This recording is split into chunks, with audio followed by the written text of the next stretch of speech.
네, 여러분 안녕하십니까. 산림기술사 공부 모임입니다. 오늘도 날씨가 화창하네요. 자, 문제를 보겠습니다. 천연하중갱신법의 장단점을 설명하시오. 천연하중갱신입니다. 천연하중갱신 그러면 우리가 전공자든 비전공자든 특히 비전공하신 분들이 저게 무슨 뜻이 할 수가 있는데 제가 한문으로 풀어 쓴다는 게 깜빡했네요. 천연하중갱신입니다. 천연하중갱신의 장단점을 설명하시오. 1. 천연하중갱신의 뜻. 산림에서 벌채 또는 다른 손질을 가하여 자연적으로 낙하, 산포하는 종자의 발화 또는 근주, 뿌리, 지하경 등에서 나오는 맹아 등의 발생을 촉진시키는 등 잎목의 번식력과 재생력을 최대한 이용하여 후계림을 조성하는 것. 키워드입니다. 후계림 조성. 우리가 이제 산에 자작나무 숲에 가게 되면 자작나무 종자 이런 것들이 바람에 의해서 풍화작용해서 날아가서 그 땅에 떨어져 갖고선 자작나무 종자가 올라오는 경우도 있고요. 또 소나무 임지 많죠. 소나무 임지 길가에 가다 보면 길가의 절도면에 소나무가 이렇게 석폭히 올라오잖아요. 다 그 위에 모수림에서 소나무 종자가 떨어져서 소나무 후계림이 조성되는 것, 이런 것들이 다 낙엽송도 그렇고요. 다 천연 하중갱신입니다. 자, 그럼 천연갱신의 장단점을 보겠습니다. 문제에서 물어본 겁니다. 천연갱신의 장단점 1. 장점. 천연갱신은 그 임지의 기후와 토질에 가장 적합한 수종이 생육하게 되므로 인공 단수님에 비하여 각종 위해에 대한 저항력이 크다. 산불이라든가 병해충 이런 걸 얘기하는 거죠. 거기에 저항이 크다 이겁니다. 천연 하중갱신으로 후계림이 육성한 데가 인공림보다는 산불, 병해충 이런 것에 강하다 이 뜻이죠. 2. 천연갱신지의 치수는 모수 보호를 받아서 안정된 생육 환경을 제공받는다. 이해를 하면서 보십시오. 3. 인공조림에서와 같은 품종 선정의 잘못으로 적시소수를 잘못했을 때 그 실패할 염려가 없다 이거죠. 천연하중갱신은 그곳에 적시소수에 있는 나무의 종자가 떨어져서 다시 후계림을 그 수종을 하는 것이니까 품종 선정의 실패가 없다 이거죠. 네 번째, 임지가 낮출되는 일이 드물며 적당한 수정이 발생하고 또 혼용하기 때문에 지력 유지에 적합하다. 키워드입니다. 자, 이제 단점입니다. 이제 인공조림을 할 때 인분 조절이 그런 실패할 수 있는 그런 그러니까 인분 조절이라는 것은 뭐냐면은 종자가 떨어져서 일정한 면적에 고루 산포가 되지 않을 경우에 어느 지역은 낮이고 어느 지역은 후계림이 조성되고 그런 뜻입니다. 그런 거 단점이 있죠. 두 번째, 벌목과 운제 작업이 힘들죠. 그러니까 일제림을 조성하고 인공조림지를 조성할 때에는 벌목도 만약에 열식을 할 수가 있는 것이고요. 3분의 1 정도 30% 간벌량을 정해서 할 수가 있는데 이런 천연하중갱신은 서 있는 본수가 들쑥날쑥하기 때문에 벌목도 힘들고 운제 작업이 힘들죠.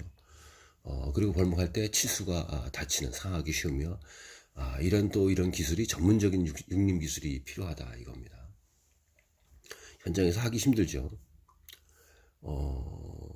3번 주로 소면적으로 실행되므로 1회 수확량이 적어 임도 등 기반시설이 충분히 갖추어진 집약적인 임업 경영에 적합하다 이겁니다. 적용을 하는 그런 면적이 대면적도 힘들 것이고요. 또 임도 같은 것이 나아 있어서 해야지 인력으로 기술이 필요하고 힘든데 산 중퇴가 올라가서 이런 천연하중갱신을 하면 힘들다 이겁니다. 제가 이제 산림청 인제 9일인가에서 팀장할 때 천연하중갱신에 대해서 시범 작업을 한 적이 있습니다. 인제군 기린면 진동리 속칭 단목령이라고 그러는데요. 한계령 넘어가는 옛날에 이제 걸어서 한계령 넘어가던 9길 그쪽인데 상수리나무, 층층나무 이런 것들, 거제수나무 이런 황벽나무 이런 아주 특수 한렵수들이 이제 많이 생육하고 있는 임지에 대해서 제가 이제 시범 사업을 했습니다. 이제 천연하중갱신의 이해를 돕기 위해서 제 경험을 말씀드리는 것입니다. 그때 이제 그 상수리 나무하고 특수 활엽수가 많이 이제 분포하는 데인데 단목령에 가서 임의로 이제 제가 이제 2렉타 정도를 이제 시범 사업을 했습니다. 그래서 국립 영림단을 데리고 이제 가서 현장에 가서 이제 표준지를 다 떴죠. 제가 표준지를 여기 무슨 나무가 저 20x 20에 몇 번 정도가 들어있다 수정별로. 그리고 여기는 이제 나무와의 간격이 좁은 데는 좀 벌채를 약도에 간벌을 해주고, 나무의 간격이 넓은 데는 간벌을 하지 않고 이렇게 해서 그 헥타당 적정 본수를 갖다가 세워놨습니다. 그리고는 이제 어린나무 가꾸기 식으로 하듯이 지표면에 있는 그러니까 종자가 못으로부터 떨어져서 땅바닥에 땅 맛을 봐야지 이제 맹아가 이제 저 활착이 되기 때문에 나무들 작감목을 일부 베주고요. 그리고 지표면을 낙엽을 갖다가 굵기 작업을 해줬습니다. 뭐 쇠사랑도 이용하고 갈퀴를 이용해서 굵기 작업을 했죠. 그래서 땅이 이제 낙엽으로부터 드러나게 만들었습니다.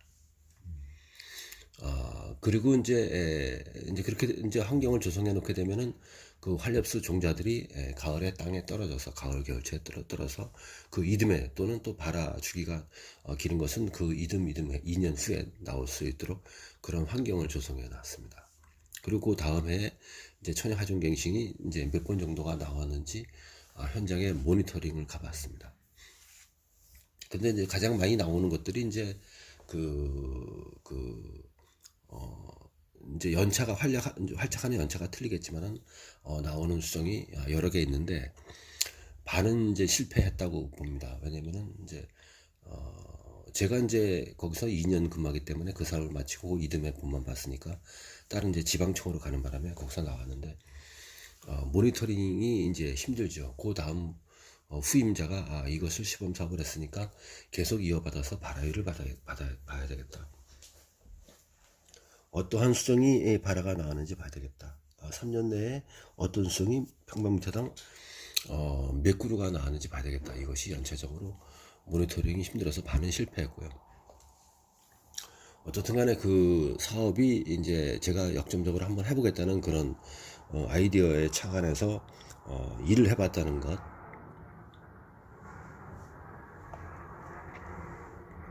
지금 비행기가 원주는 군사도시고 또 행성에 비행장이 있어가지고 비행기에 이착륙이 많아서 다소 소음이 이제 있습니다. 양해해 주시기 바랍니다. 그렇게 해서 이제 제가 다른 곳으로 갔는데 그 후임자 팀장이 와갖고 그걸 이어받아서 계속 모니터링을 했으면 좀 좋았을 텐데, 우리는 이제 한국의 산림 분야에 있는 분들은 인사이동이, 특히 산림청 국가직들은 인사이동이 많기 때문에 이제 이러한 모순이라든가 어려운 점이 있는데요. 여러분한테 이제 천연 하중갱신의 방법을 갖다가 말씀드리려고 제가 했던 사업을 갖다가 설명을 드려봤습니다. 천연 하중갱신에 대해서는 언제든지 산림기술시험에 무육작업, 갱신작업, 갱신 방법에 대한 문제로 출제가 될 수 있기 때문에 항상 공부를 해 두시기 바랍니다. 제가 작성한 산림기술사 차별화 답안집 21권에는 천연 하중갱신에 대한 문제가 모두 실려 있습니다. 감사합니다.